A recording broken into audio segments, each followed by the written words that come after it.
testemunhas. Chegamos agora na abordagem com relação ao Apocalipse capítulo 12.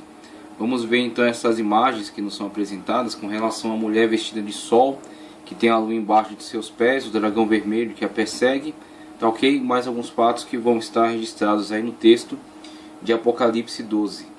Então temos aí o texto bíblico registrado aí no Apocalipse de João, que nos diz: E viu-se um grande sinal no céu, uma mulher vestida de sol, tendo a lua debaixo de seus pés, e uma coroa de 12 estrelas sobre a sua cabeça. Tá ok? Esta aqui é a imagem que nos é descrita por João, e com certeza está carregada de uma simbologia muito ampla, muito profunda, e vamos tentar entender aí a partir da leitura do texto o que pode nos dizer acerca desse plano escatológico. Estava grávida e com dores de parto, e gritava com ânsias de dar à luz.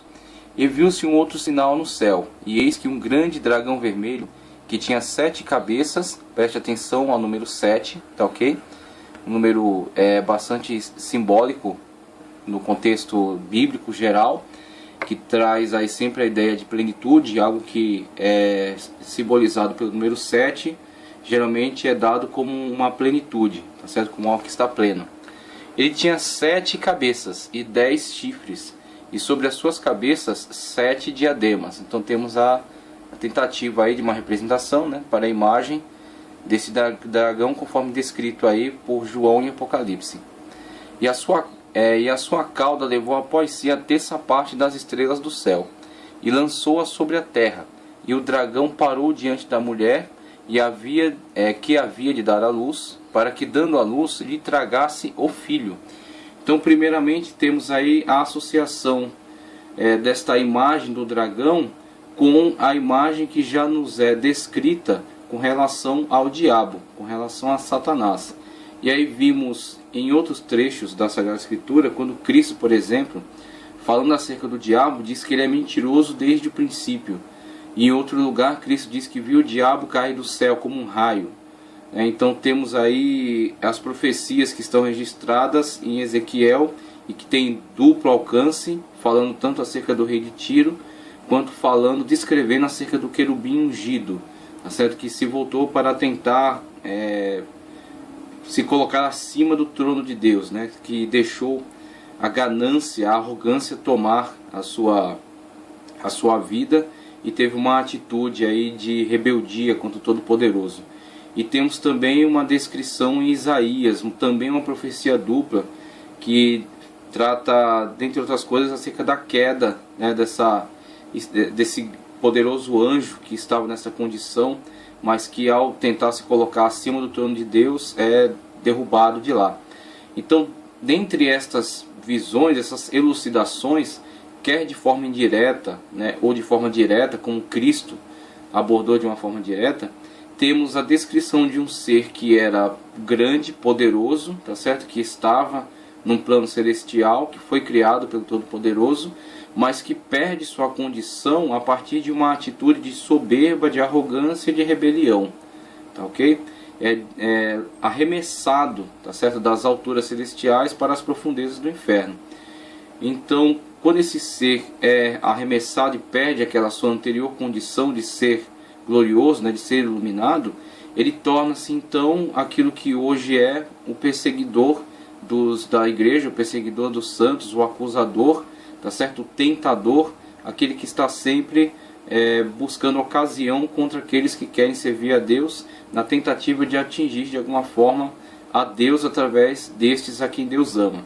Então temos aí o diabo sendo tipificado através dessas figuras, e aqui em Apocalipse ele é descrito como o dragão vermelho, e João faz questão de associar o dragão vermelho, descreve a forma como ele vê, né? A forma como ele vê esse dragão, um grande dragão vermelho que tinha 7 cabeças e 10 chifres, e sobre as suas cabeças 7 diademas.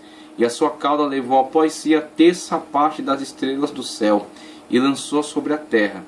Ok? Então esse mesmo dragão que está sendo descrito aqui, ele está diretamente associado com essas outras descrições que haviam sido dadas a respeito dele e que até esse momento não tinham descrito com uma forma mais profunda, mais detalhada, qual foi o efeito geral causado pela sua queda. Os outros autores que abordaram dessa forma, quer de forma indireta ou de forma direta, como Cristo falou acerca dele mesmo, né? Mesmo tendo falado algo acerca dele, não falaram acerca das consequências que geraram a sua queda, o que em Apocalipse aqui encontramos. Então quer dizer, aquele mesmo ser que já foi elucidado ali atrás e que está sendo descrito aqui por João, nesta visão onde ele assume essas características, ele tem 7 cabeças, né? Ou seja, ele tem a plenitude do domínio, do poder aqui na terra neste momento, nesse período. Conforme já abordamos na questão, quando é falado acerca das 2 testemunhas, que elas estão perante o Deus da terra. Veja que é cedido aí esse espaço de 7 anos, né,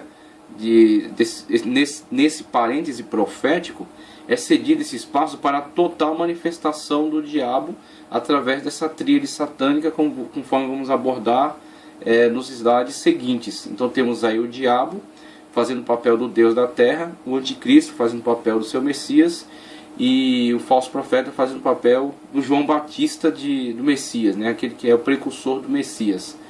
E Satanás, então, ele tem essa característica, tem as 7 cabeças, porque ele tem a totalidade do poder, ele tem 10 chifres, geralmente a Bíblia aborda esse número 10 quando fala de uma organização de homens, uma organização dos homens, tá certo? Quando fala de uma organização humana, algo que está sendo construído dentre esse plano de organização humana. Quando Deus aborda uma questão dos seus planos, da sua organização, ou ele usa o número 7, que é a plenitude, ou usa o número 12, tá certo? O número 12, as 12 tribos de Israel, por exemplo. Cristo escolhe para si 12 apóstolos, então vemos o número 12 sendo aplicado a esse plano divino. E podemos colocar o número 10 em algumas situações, como por exemplo nesta aqui, abordando uma organização, no caso humana, ou aqui uma organização satânica que vai coordenar as organizações humanas nesta época. Então teríamos aí os homens cedendo poder ao diabo. Temos aí o diabo tipificado pelo dragão vermelho, tá certo? Que é a antiga serpente. Em outro lugar João vai nos dar essa descrição mais à frente, né, nos versículos mais à frente. Esse dragão, que é a antiga serpente, o diabo e Satanás, que arrastou após si a terça parte dos anjos do céu. Aqui temos esta informação que é preciosa, porque nos descreve os efeitos que causaram a sua queda. Sua queda arrastou após si a terça parte das estrelas do céu, que pode significar, tipificar os anjos, que em outro lugar já foram também tipificados como estrelas, tá certo? Como estrelas que se regozijam diante de Deus, que louvam a Deus, que se alegram perante Deus. Então temos aí o diabo e a sua hoste infernal, né? A terça parte das estrelas do céu, a terça parte dos anjos que seguem a ele, tá ok? E que estão trabalhando em conjunto, como Paulo mesmo fala dessa organização, potestades, tronos, dominações. Tem uma organização bastante séria, bastante empenhada em trabalhar, operar contra a obra de Deus, os propósitos de Deus, os desígnios de Deus através do seu povo. Não podendo atingir diretamente a Deus, ele busca batalhar, pelejar contra os seus servos, os seus amados, os seus ungidos, ok? Então não é diferente nesta descrição aqui, conforme João está nos dando em Apocalipse. Este ser que está caracterizado dessa maneira e que tem essa hoste demoníaca, que aliás nem todos pertencentes a esta hoste, mas aqueles que são de patamares mais elevados estão presos, estão retidos e serão liberados ao pouco, e muitas das vezes serão liberados pelo próprio Deus como uma forma de punição, de derramamento da sua ira. Vimos aí na trombeta, né, com relação ao juízo das trombetas, que uma das trombetas libera uma horda de anjos que estavam presos no abismo, tá certo? E eles têm aquela forma descrita por João como semelhança de escorpião, né, com um ferrão de escorpião, um corpo semelhante ao gafanhoto, ferrão do escorpião, coroas, cabelos como de mulher, rosto como de homem, e atormentam, né, aqueles que têm o sinal da besta durante 5 meses, e eles procurarão a morte, não encontrarão. Então vemos aí que são seres celestiais, mesmo que alguém faça uma analogia por causa da forma descrita, faça uma analogia com formas semelhantes encontradas hoje, quer no maquinário bélico ou em alguma outra coisa, como por exemplo, pode ser um helicóptero porque tem uma cauda, né? Tem coroa porque ao girar a hélice contra a luz parece uma coroa, mas são possibilidades, são inferências, são coisas que se distanciam muito da descrição do próprio texto, e é melhor ficar com aquilo que o texto nos afirma. E como João nos descreve, é na verdade um ser espiritual, um ser infernal. São hostes demoníacas que serão liberadas para atormentar os homens naqueles dias, tá ok? Então vemos aí esses seres, tá ok? Dentre eles alguns estão presos, serão liberados como punição pelo próprio Deus. Temos aí esses anjos que foram liberados aí nessa trombeta. Temos aqueles 4 anjos presos no Eufrates, também são seres demoníacos de alta patente que lideram exércitos humanos e infringem punição contra os próprios seguidores do anticristo. Então logo, são seres demoníacos, mas foram presos pelo próprio Deus, tá certo? Após a sua queda, foram aprisionados pelo próprio Deus para determinado dia, hora, mês e ano para executarem este juízo. Ok? Então, né, o diabo tem esse número de anjos que caem junto com ele, mas ele não tem controle sobre todos. Existem alguns anjos de grande poderio, né, de alta patente, que foram presos pelo próprio Deus e serão por ele usados como punição contra o próprio diabo. E aí vemos que, conforme é descrito, esta mulher, que é uma simbologia, e ela é uma simbologia bastante vasta, bastante ampla. Veja, ela tem uma coroa, tá ok? Ela está vestida de sol, ela tem resplendor, tem glória. Ela está grávida, ou seja, gestação e próximo já ao período de dar à luz. Ela tem a lua embaixo dos seus pés. Não temos condições de nos deter muito, de divagar muito, e inclusive João Calvino nos aconselha a não se aprofundar tanto nessas elucubrações, né? Essas divagações, porque não existe muito fundamento para isso, é um terreno escorregadio, é muito fácil cometer um erro nessas áreas. Então eu prefiro seguir aí o conselho de João Calvino, que fala para não avançar muito nessas coisas, que são coisas que não têm muita fundamentação bíblica para poder nos orientar.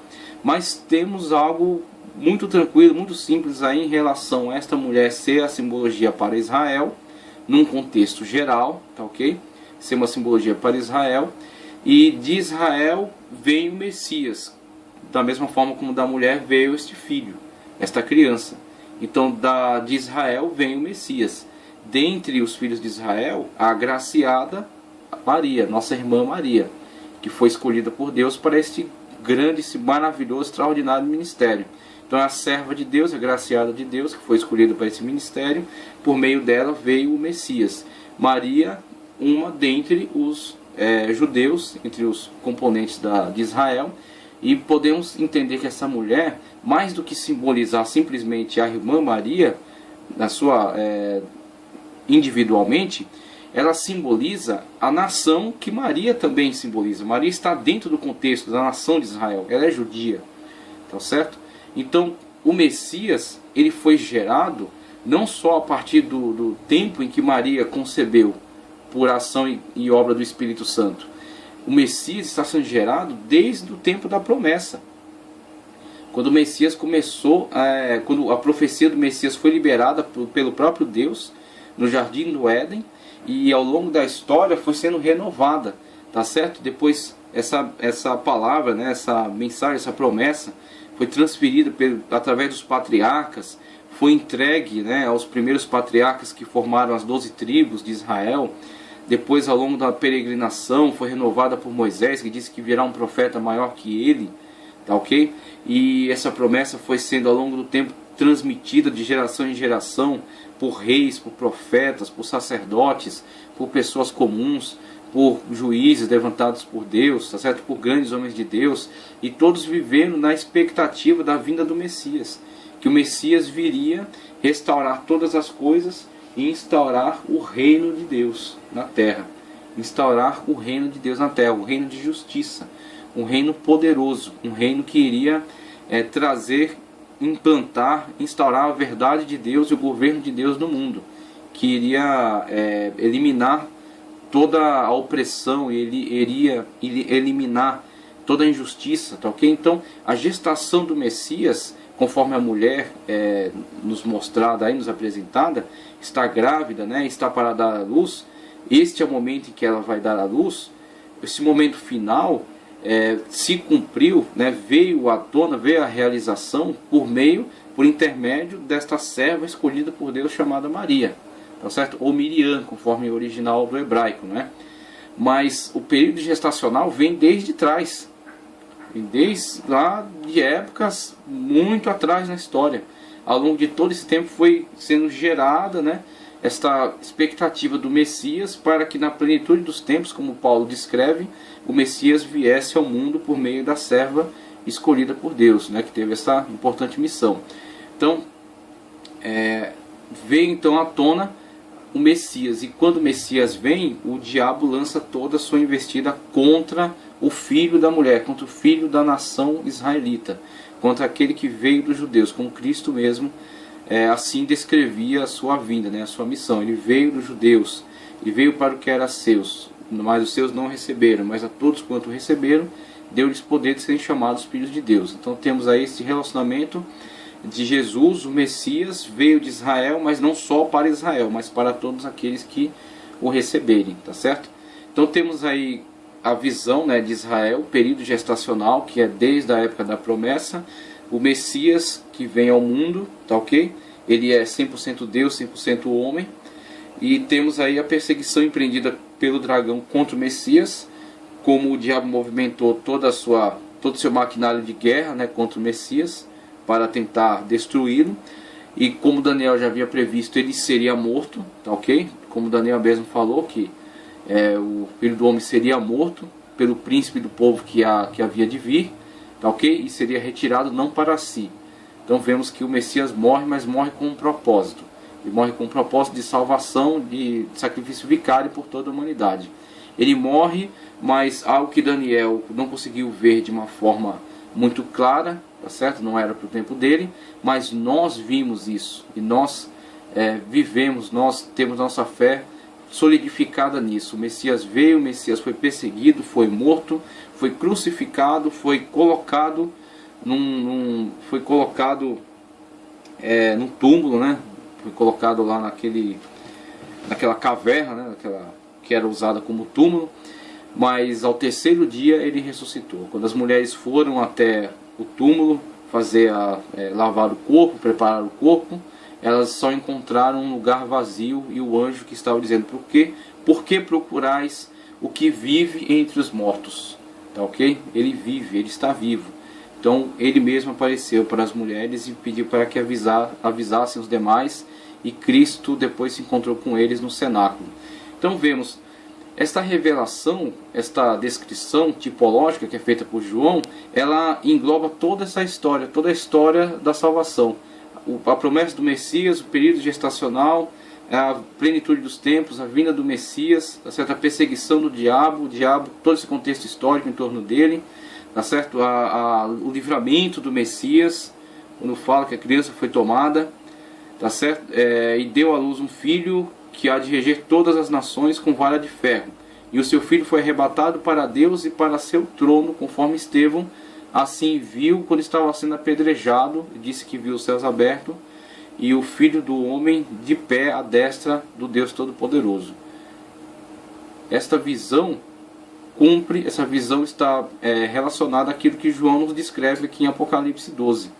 O Filho foi tomado para Deus, está à destra de Deus, está vivendo, está reinando sobre a igreja desde sempre, tá certo? Quando então virá a terra no futuro, no tempo escatológico, reinar também sobre a terra no período do reino milenar, no reino dos 1000 anos de Cristo sobre a terra, juntamente com a igreja. E aí vemos a mulher, conforme foi lido no capítulo 5, e a mulher deu à luz, versículo 5, perdão, e deu à luz um filho que há de reger todas as nações, conforme foi lido, e o 6. E a mulher fugiu para o deserto, onde já tinha lugar preparado por Deus, para que ali fosse alimentada durante 1260 dias. Novamente, a forma de abordagem do período de 3 anos e meio, quer colocando ela como um tempo, 2 tempos e metade de um tempo, quer colocando através da contagem dos 3 anos e meio direto, ou através da contagem dos dias. Então é dito: e a mulher fugiu para o deserto, onde já tinha lugar preparado por Deus, para que ali fosse alimentada durante 1260 dias. Nesta atitude de fuga, vemos então um empreendimento de perseguição contra a mulher, aquela que deu à luz o Messias. Então o Messias, que foi perseguido pelo diabo, foi tomado para Deus e está assentado à destra de Deus. O diabo empreende perseguição contra a mulher, que tipifica a nação de Israel, tipifica toda essa nação que foi escolhida por Deus, da qual veio o Messias. E essa nação está em perseguição desde a época bastante atrás no passado, né, quando Cristo profetiza acerca da primeira destruição do templo, em 70 depois de Cristo. Em 135 depois de Cristo houve a grande devastação no reino de Israel, com a diáspora, né, os judeus sendo espalhados por toda a terra. Períodos sucessivos de dominações em diversos impérios, né, sejam cruzados, impérios árabes, protetorado britânico.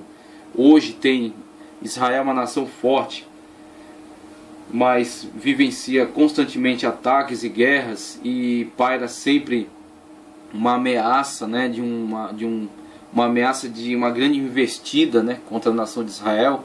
E futuramente, que é a abordagem do texto escatológico que está sendo descrito aí, futuramente haverá esse período de 1260 dias, 3 anos e meio, quando enfim virá a perseguição das perseguições.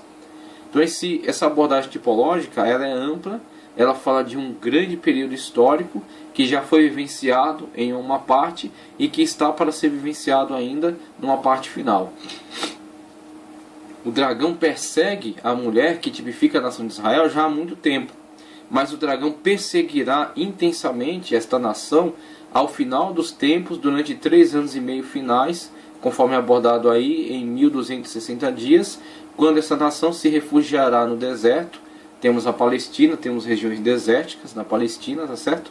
E essa nação se refugiará no deserto e será alimentada, protegida e guardada durante esse período de intensa perseguição, quando então Deus os virá libertar, Deus os virá salvar. O Senhor Jesus, juntamente com a igreja, virá libertar esta nação dessa grande perseguição que será empreendida, conforme João nos descreve em Apocalipse 12.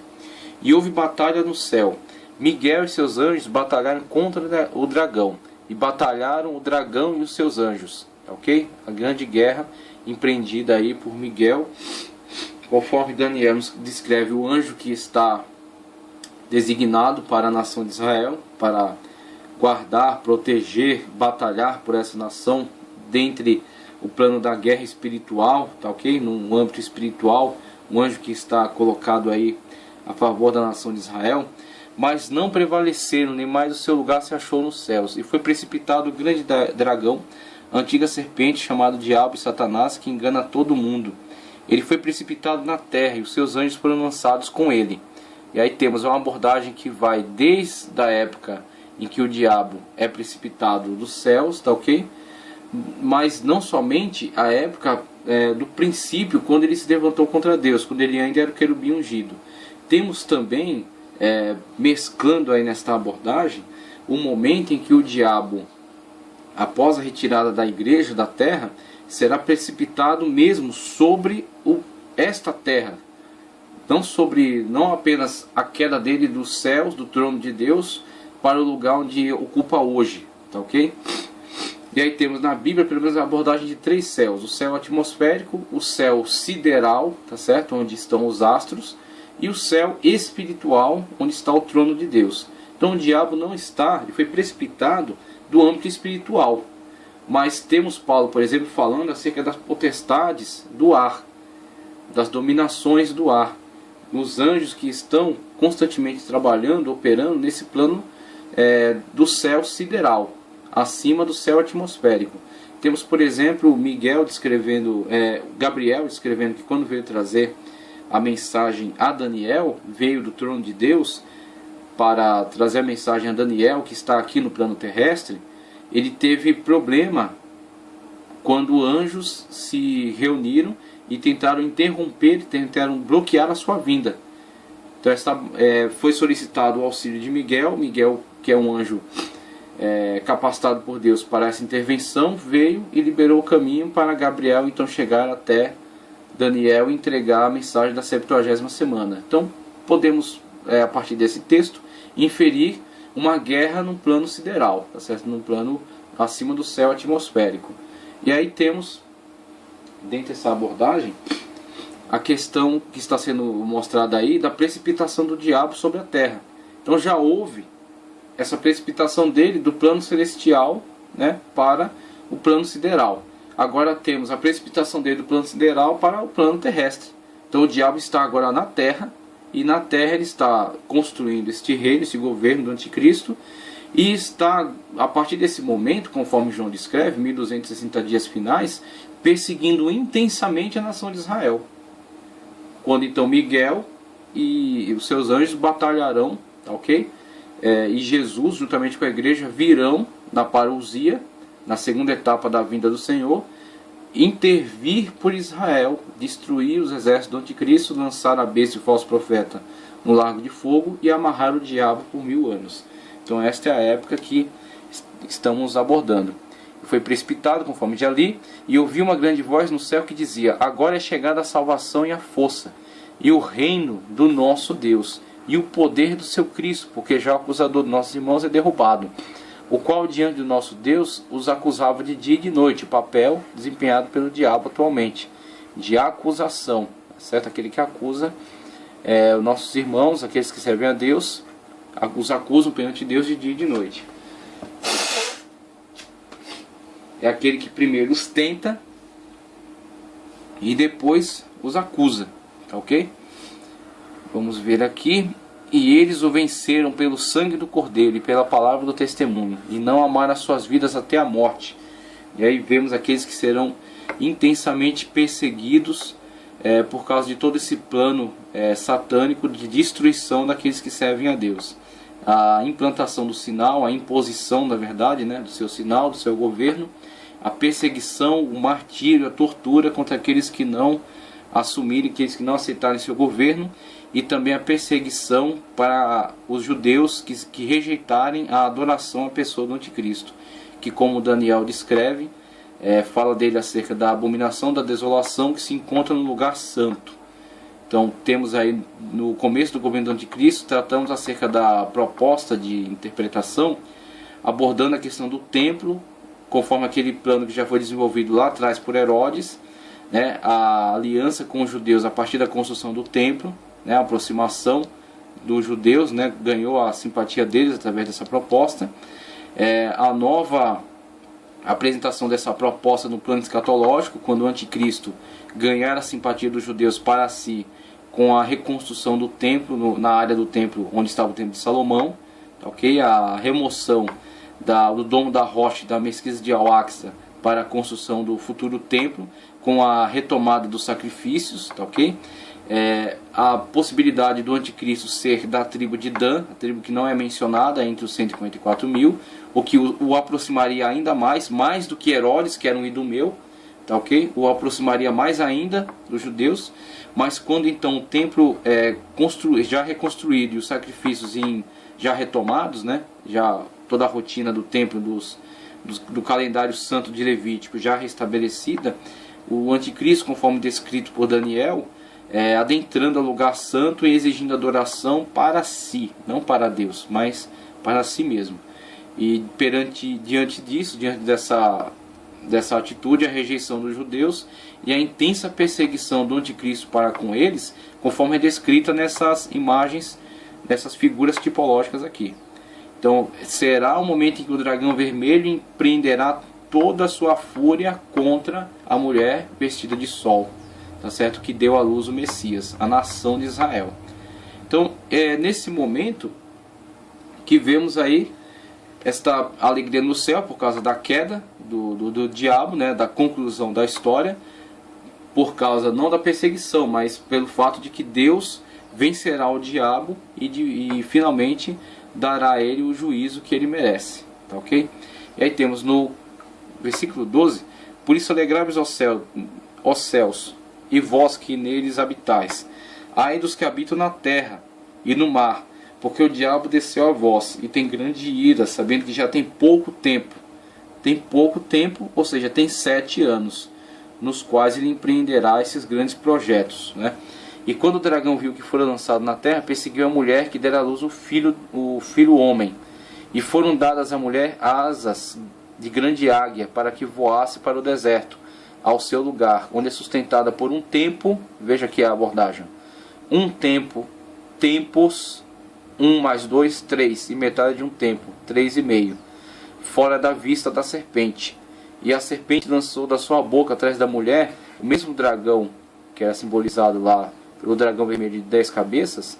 Aqui ele é simbolizado pela serpente. E todas essas simbologias estão unidas nessa mesma figura, essa mesma pessoa. Tá ok?